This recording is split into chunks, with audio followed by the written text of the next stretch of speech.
Hello guys, I'm Talis and we're back with another How to Slice. In today's How to Slice video, we're going to be checking out some awesome guns and masks. So let's go to the video. So this is the Okami Mask. As you can see, we got the lower part right here and the upper part, and this is a really big mask, but it looks really nice. As you can see, we got the right white part and the left white part right here, the two parts, and the connectors, the pins. So as you can see, let's take a look the best print settings to print this beautiful model. So first off, we're going to start with this lower part. Let's take a look if this model really needs support or not. One way is by slicing without any support, and the other way is by going to paint on support and taking a look at the highlight overhang. This way it's going to show the areas that are most critical. The area that it's most critical in this project is the teeth. As you can see, the teeth do not have any support, so we're gonna be adding a little bit of support to this teeth right here, because they cannot be printed in mid-air. What you can do is add a little bit of support to this region. Your printer might be able to print this overhang, but if you want to get a better quality print, you can just add. It's better to be safe than sorry. So this way, adding just a tiny bit of support. You might be able to print this without any support because it looks like an angle that your printer can print, but it's better to add support and have a great part. So I'm just going to be adding a tiny bit of support right here, and the inner part does not need any support. So let's just go back and change the print settings to add support. So over here in layers and perimeters, we're going to be printing this at 0.18 millimeters, just so we can get a better quality print. It's going to take a little bit of more time than 0.2, but feel free to choose. If you reduce this value too much, it's going to take too much time to print, but the layers are not going to be visible. A 0.18 millimeters is a good balance between time and quality. As for vertical shells and perimeters, we're going to leave it at 3. You can be increasing to 4 to get a more rigid piece. Feel free to choose what you think is best.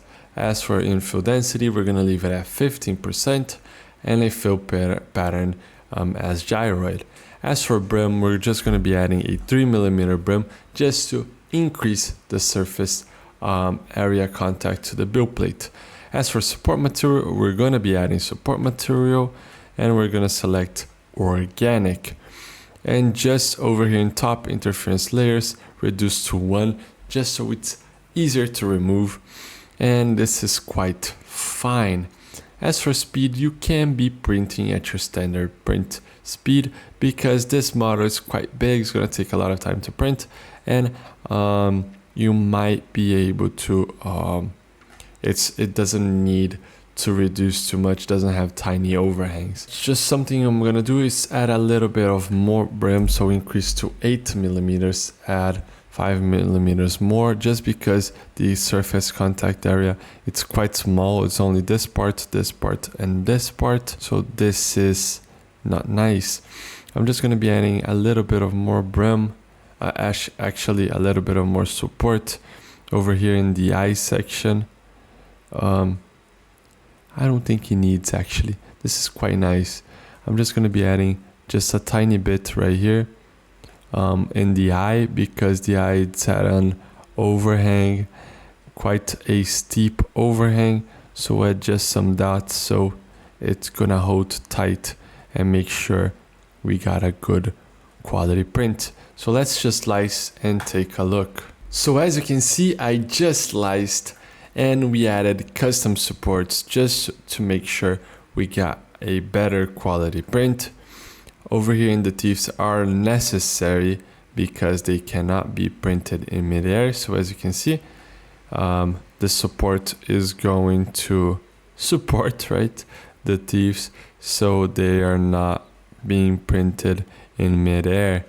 So this is gonna look quite nice. We added some custom brim, so this is gonna get the best quality print. It's gonna take 21 hours to print, but it will look really nice. As for the tiny parts, they're quite simple, so you can be printing with the same configurations that was shown.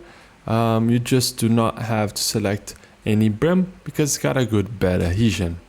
But as for the upper part, as you can see, let's just take a look if this needs support.